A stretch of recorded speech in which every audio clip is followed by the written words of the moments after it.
Folks, thank you very much for inviting me. And I'm very excited to speak to you on this topic. Let us see what is the state of technology in higher education today. To me, there are two things that are impacting higher education from the technology side. The first is the massive shift in human habits towards digitization. Out of 7.8 billion people on the planet, 5.5 billion people have a mobile connection, maybe 5.1, 5.2 are on the internet. Everything that we need, from supplies to entertainment, to education, to banking, to let us say other services like medical, health, etc., we can get it digitally, reducing the need to travel, to interact, and to go meet people. When this massive shift has taken place, primarily because of the growth of digital technologies, and also the fact that the world shut down for COVID and it changed human habits, the world in future is going to be very different. And that's the first point I want to make. So things are not going to be as usual in any facet of human life, including higher education. Second, the model of higher education that we had is the model that came into being after the Industrial Revolution. The earlier model in the classical era was that of the Gurukul in India and the academy in Greece, where students went to the house of the teacher or the place of residence of the teacher and learned along with the teacher. It was interaction, it was debates, it was explanation, and everybody lived together. But they were small, not scalable. Then came the Industrial Revolution, and we have the model today that came out of that, where there is one professor who has read all the books. He teaches. There are students in the class, 40, 50, 100. They listen. Then they study books. They write projects. And they answer an examination. They get a certificate. And the certificate becomes the grading criteria for them to go get jobs.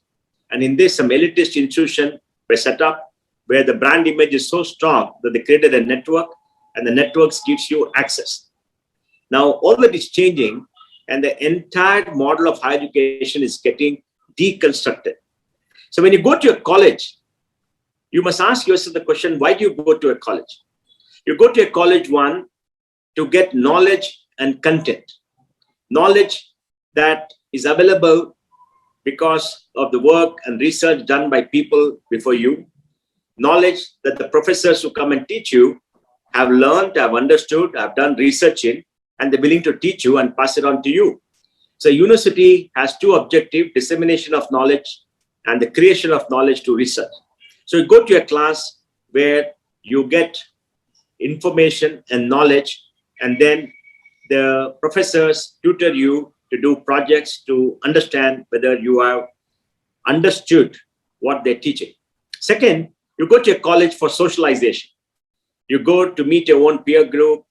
You work with them, you have fun with them, you learn to negotiate with them, you play sports, you do many things. And the socialization is very important because most people go to college at the age of 18 and come out at 21, 22.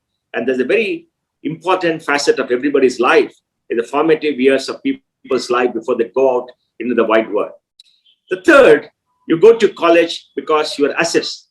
There's assessment happening that at the end of term, you're supposed to give a project, to write an examination, and somebody will assess you and give you grades or give you a certificate to see whether you meet the criteria. And that assessment has credibility, it has a process, and that is what people look for because they don't want to assess you separately. Next, you go to a college because of the brand. And the brand is important because the brand becomes an entry criteria. And if you go to a college with a very good brand, it stays with you for your whole life. So if you go to the top university in this country, like the IIT, for example, it stays with you for your whole life. You become part of a very special group. And then the brand becomes extremely important to you and opens doors to you and gives you greater opportunities. The next point is you go to a college which has a very large alumni and a peer group outside the college or a university. And the peer group is a sort of a club because all of you are bound together by one common factor, and that is the time that you spend in a university or college. And as you get older, you become more nostalgic and stories get built up, and that creates bonding, that creates fellowship, and that lasts you for a long period of time, and that is relationship.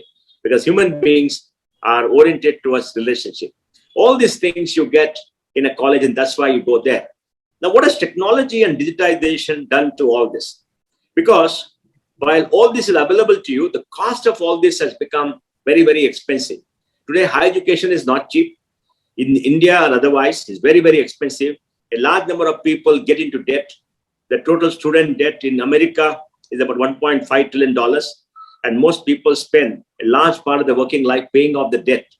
And they don't see a differentiation. So costs have gone up. And this high increasing cost is taking a toll on the financial health of people. Second, more and more people are going to college. Therefore, people of less means are going to college and they're getting into greater debt. Therefore, we have to re-examine the entire model and to understand the impact of technology. When we look at the impact of technology on the first part, dissemination of knowledge and teaching, today, because of the rise of the internet, all the accumulated knowledge of humankind is freely available to you on the web. There are rich videos which are being done every single day by the greatest professors in the world. There are places where you can go and get your questions answered, and a huge amount of information available and the latest research available. So you don't really have to go to college to get information from somebody, and from somebody who has read the right kind of textbooks or written the textbooks. All that information is free. You don't have to pay for it. You must know how to access it.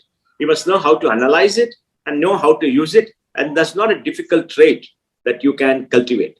So the first part of getting information is getting deconstructed in a very different way. The second part of fellowship and socialization is important, and that will continue because human beings are social creatures. We have to go to a place where we meet peer groups, talk to them, etc. The question to ask is, do we require 3 years or 4 years to do a course? You have to spend so much money. Can we finish it earlier in 1 year, 2 years? Can we be part of social groups and create bonding, create networks in 1 or 2 years? And that, to my mind, is an important question that we have to answer. And the third about assessment. Assessment can be done by most people using technology, by a bot, or by artificial intelligence or anything else, because most of the assessment can be done by a program reading what you've written, and there can be interactive discussion, and there can be a chatbot which can tutor you to take you through the whole thing. But the role of assessment is coming down because that is getting greater and greater automated. The brand value still remains, and the brand value will remain for a long period of time. But the important thing to understand is many employees are now saying, why should I hire somebody who is so expensive from an institution because it has a high brand value? I want to make sure that I get a person who meets my need. So they're looking for people who may not even have a degree or a college certificate, but who have the skills to do it. Especially in the software area, they want people who know how to write code, how to use software, rather than people who've been to a particular college. And that, to my mind, is something that we need to be careful about. And then you also have the alumni network, and that alumni network will remain. But the question to ask is, is the alumni network so very important that you have to go there? Or can you get the alumni network by just being part of a big institution and you have to spend 3 to 4 years? So it all boils down to the alternatives that are available today because of the role of technology. And my view is the new education policy in India thinks about it in a very constructive way. And it has come out with a solution. What does it do? It allows you to take courses and get credits for majors and minors. It allows you to mix and match courses. It allows you to take courses from different universities and colleges. It allows you to opt in and opt out of a degree program. It gives you the flexibility to get a certificate for 1 year, after 1 year of college, a diploma after 2 years, a degree after 3 years, and a honors degree after 4 years. And then it allows you to go out, come back, work somewhere, and finish a degree in maybe 5 years, 7 years, 10 years. And the flexibility to mix and match, like I said, where you can do a course in nuclear physics with one in music, one in cricket possibly, and one in drama, and one in essay writing, and one in English literature, or whatever you want, right? Because what people require today is skills to the left brain and the right brain. They want people who are multi-skilled. They want people who are problem solvers. They want curious minds, because all employers want people who can help them out to do new things and be innovative, rather than people who just follow a rule and do a rule-based work, which is increasingly getting automated. And the last point is the cost. What is the cost set-off that's going to happen? So my view is very simple. Technology is going to disrupt higher education in a very significant way. The cost of higher education has become so high that most people don't want to pay the cost and they want an easier way out, and technology offers an easier way out. So many universities are now going to start certificate courses, short-term courses with a lesser amount of money, which will be a function of online and offline. Offline is expensive, online is cheaper because of repeatability and a one-time cost, whereas offline, you need the professor to come and teach you every single time. And I think that is going to give you a lot of options. Second, the deconstruction of higher education means that you can accumulate all the certificates and possibly go to an online university and get a degree. Let me explain this. Suppose there's an online university which says, we have 50 universities affiliated with us, and you can take a course in any of these 50 universities, mix and match over a number of years. And we're going to start a course bank, a bank where you can accumulate all your course credits, a course credit bank. And once you reach a certain level, we can give you a degree or a certificate to say that you have completed so many course credits in so-and-so subject from so-and-so university. And then you can get a certificate as evidence of having completed. And that will allow you the kind of flexibility that will happen. And because you have these short-term courses from a variety of universities, maybe an IIT, maybe a Manipal, maybe a Harvard, maybe an Oxford, maybe a Cambridge, you have the brand value. Whether it will be accepted by snobbish alumni is a question that you have to understand, but I'm sure it will be sorted out over a period of time once many more people do that. So the entire higher education system is getting disrupted. And that is going to be the way of the future, and India's new education policy allows that to happen. Now, how should universities and colleges understand this and reorient themselves? That's a big question that we have to answer, because many of you run universities, many of you run colleges, many of you are concerned about the future and how things are going to happen. And you're also concerned about the galloping costs, because if you look at US data, cost of education has gone up higher than the general inflation rate for the last 20 years. Even in India, education is becoming more and more expensive for various reasons. I think every university should now examine itself to chart out a future based on flexibility, agility, and core competence. The universities should clearly determine what is its core competence, what is its specialty, and how can we invest in the specialty so that there'll be deep knowledge and expertise and people will come to learn from them and their professors.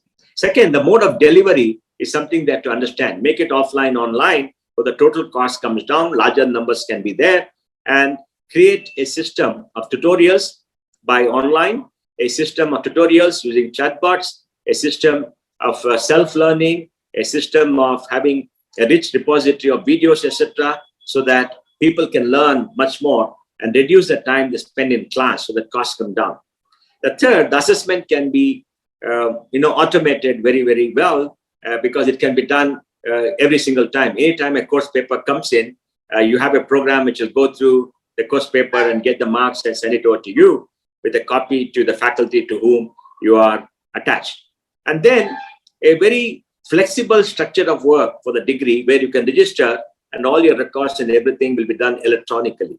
And lastly, you also have an ability to join certain groups which are available on the web for the university, where you can be part of groups which discuss, groups which are working together in a network, so you don't lose the network. And then every university can create a network of other universities with a partner. Because once you partner with others, you can specialize more. You don't have to offer all the subjects that students may want. You can offer a few and others can offer a few. The fee can be shared, or the fee can be very separate so that you can do that. And once somebody registers with you, you can be the prime university which gives the degree along with your partners. Your partners can give the course credits and you can do it elsewhere. But you do the majority in your university, you register, and they give you a certificate. So once you create that kind of model, you reduce the cost of real estate, the cost of physical presence, the cost of having a very large administrative staff, and the cost of having very high cost faculty. And the faculty can also be much happier because the load on them for assessment, for routine work comes down, and your faculty can also have a broader audience, and they'll have much more time to do research and things that they would enjoy rather than spend the greatest amount of time in teaching. Of course, many of the faculty love teaching, but then there is a stress in teaching beyond the initial 10, 15 years, which I'm sure all of us know. So once you determine that, you can come out with a strategy and reconfigure yourself to reduce costs and to expand numbers and to make sure you become a welcoming place for most people to come. That, to my mind, will be the university of the future. The university of the future will be a collaborative university, will be part of a network, will be technology-led. And at the core of it, you put in technology to automate processes, automate everything that is done, automate the interaction, and you can buy that by SaaS models on the cloud. So you don't have to invest in data centers. You don't have to invest in creating software or buying large, complex software. Many SaaS models are available, but you need to have a core team of a techie, of a technologist, a core team of a strategist, a core team of people who can reconstruct the business model. So all vice chancellors and others should have a strategic department, not for teaching strategy as in business, but for making sure that they can recommend to you what has to be done. And once you're able to do that, you're able to reconfigure yourself. But all this is going to take time. Universities, by their very nature, are slow-moving organizations. Faculty do not like change. They respond to change in a very slow way, because faculty all over the world are creatures of habit. They follow process, they follow habit, and they don't like to bring about new things easily. Of course, they like new research, they like new things, but the way of working and everything. And faculty likes security. Faculty likes a paycheck at the end of the month. They don't want anything to have to their income or their earning capability, and insecurity that comes out of becoming somewhat like gig workers, where you're paid based upon output, where you're paid based on the number of students you take, rather than that. And in this journey, the big edtech companies are coming in to act as competitors. All the edtech companies that are there in the world are trying to compete for the same people, and they got capital, they use technology much better than universities, they got strategy, people are younger, and they're not stuck to legacy. They're not stuck to prior habits. They're very innovative, and they come out and give the student what they want. A young person coming to college is going to ask himself or herself, what do they want from the college? And if they talk to an edtech company, they will tell them, we can give you a certificate, we can give you a degree with this and this, you can do all this, and this is the cost, you can negotiate, and you can finish it in 2 years, 3 years, 4 years. We'll give you all the flexibility, and just sign on and join. And many people will join them because they see a very good career ahead. And many of the edtech companies will have huge groups of people who are going to be work placement officers, and we're going to get a job.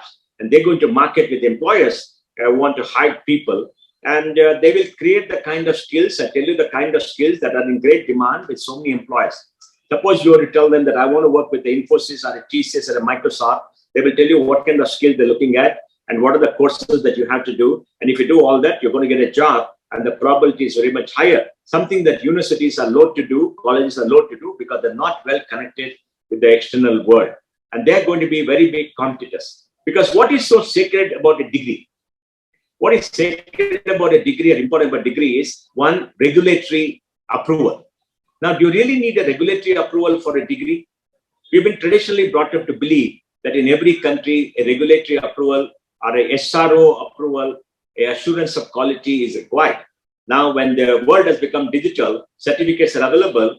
The quality of certificate depends upon your confidence in the person who gives you a certificate, the quality of the teaching or the experience, and the output. And the output of the job, if people say we're going to connect you to jobs and you pay us only if you get a job, then willing to try it out. Where the university can never say, we'll connect you to a job at the beginning, because they're not configured. They're not teaching organizations, research-based organizations. They're not business enterprises. So education is becoming more and more of a digital business. And these edtech companies are going to expand with huge amounts of capital, and they're going to be a main competitor, driven by lower cost, quicker turnaround, greater agility, greater flexibility, and ability to give you the assured output that you see. And that's why teachers, that's why students and everybody else have to be very careful. And this competition is going to come. Now, can universities and colleges enroll all these edtech companies to be the partners? Yes. They can, provided you don't hand over your management to them, your brand to them, and the essence of what you are to them.